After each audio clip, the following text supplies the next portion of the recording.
салом алейкум бародарон ва хоҳарони азиз. ҳама каса хуш омадед ба канали олмонии содда. инак имрӯз давоми мавзӯи аккузативро мехоҳам ба шумо фаҳмонам. дар дарси аввал оиди аккузатив гуфта будем ки ҷумлаҳои аккузативдор одатан аз ду исм иборат аст, яъне мубтадо ва пуркунанда. ва пуркунандаи мо бояд ба саволҳои вен, киро, вас, чӣ, чиро ҷавоб шавад. яъне мубтадо нисбати пуркунанда ягон амалро иҷро мекунад. мубтадо ва пуркунанда метавонанд шахс ё предмет бошанд. мисол: Карим kauft einen Computer. яъне менигарем Карим компютерро мехарад. яъне чиро мехарад? Компютерро. яъне Карими мо вер ки номинатив аст, яъне мубтадо аст. амалро иҷро мекунад. Kauft нисбати як ашё, нисбати ашёи мо ба саволи, яъне пуркунандаи мо вас чиро аст? Аккузатив. яъне мубтадо нисбати пуркунанда амалро иҷро карда истодааст ва амали мо ба саволи вас чиро ҷавоб мешавад? Аккузатив аст. шахс нисбати ашё амалро ба анҷом расонида истодааст, яъне дар ин ҷумла. инчунин баръакс низ метавон бошад, яъне предмет нисбати шахс амалро анҷом диҳад. инак менигарем ба ҷонишинҳои шахсӣ дар аккузатив. ҷонишинҳои шахсӣ дар аккузатив иваз мешаванд. нигоҳ мекунем ба таблица. яъне ҷонишинҳои шахсӣ дар номинатив доштем ich, du, sie, es, wir, ihr, sie. дар аккузатив бошад инҳо иваз мешаванд. яъне ich mich мешавад маро, du dich мешавад туро, ihn мешавад ӯро гуфта, яъне ягон ҷинси мардонаро дар назар дорем.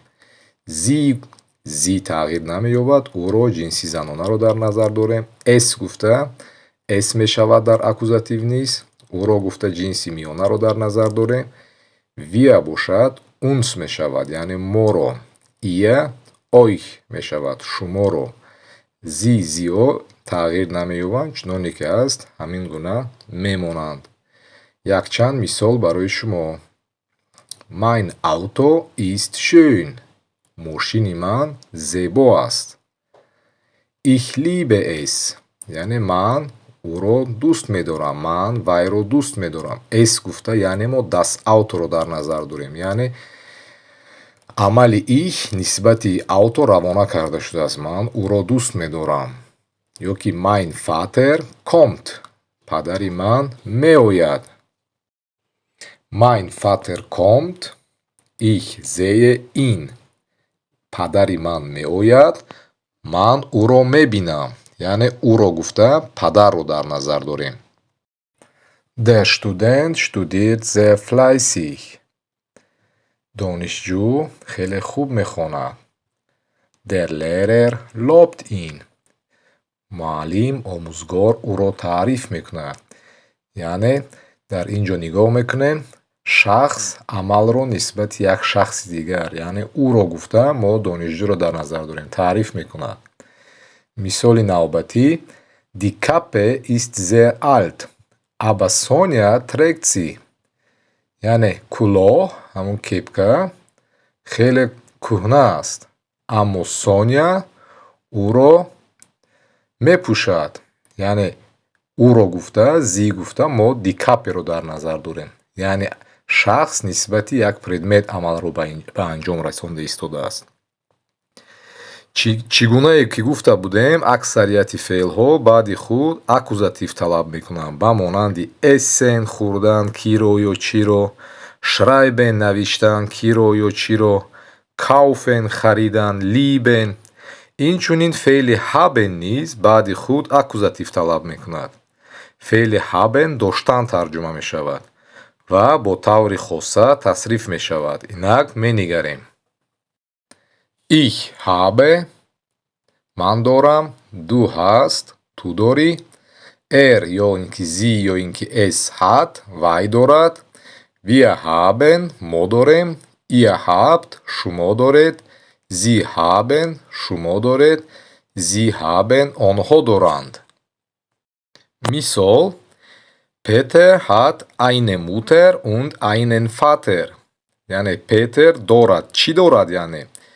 eine Mutter در акузатив جنسی زنانه ما به تغییر می ایستد. یعنی eine Mutter و جنسی مردانه همان باشد عوض می شود. پسوندی n می گیرد. از این لحاظ einen Vater بعد فعل haben یعنی اسم های ماندگی ما به акузатив مبدل می گردند. یا اینکه سوزانه hat die Geschwister.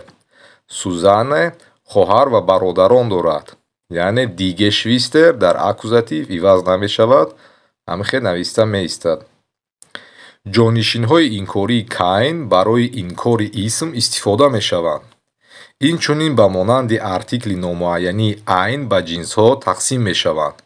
اینک نگاه میکنیم.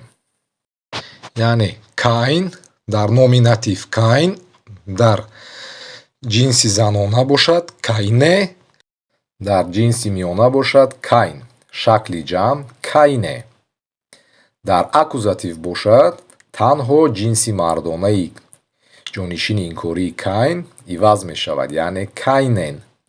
ماندگی زنانه میانه و شکل جمع باشد به مانند نومیناتیو تغییر نمی یابد. مثال Hast du einen Wagen? تو ماشین داری؟ یعنی بعد فعل haben ما der Wagen رو در акузатив موندیم. Nein, ich habe keinen Wagen. نه من ماشین ندارم. یعنی با keinen ما اسم رو انکار میکنیم.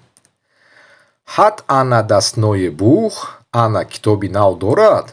یعنی نگاه میکنیم در акузатив دستی ما عوض نمی شود. از همین لحاظ das neue Buch می ایستد. Nein, sie hat kein neues Buch. نه او کتابی نو ندارد. Ich habe eine schwarze Tasche. Aber mein Bruder hat keine Tasche. یعنی من یک سمکه سیاه دارم. یک جزدان سیاه دارم. Die Tasche در акузатив نیست. Die Tasche می ایستد. Aber mein Bruder hat keine Tasche. در این حالت نگاه میکنیم. جزدان رو انکار کرده ایستاده ایم. keine Tasche. جنسی زنانه است Tasche. از این لحاظ keine Tasche می شود. اوید تصریف صفت ها در акузатив در درس آینده خواهیم با شما صحبت کرد. خانوادو تنسیت میمانید. Tschüss.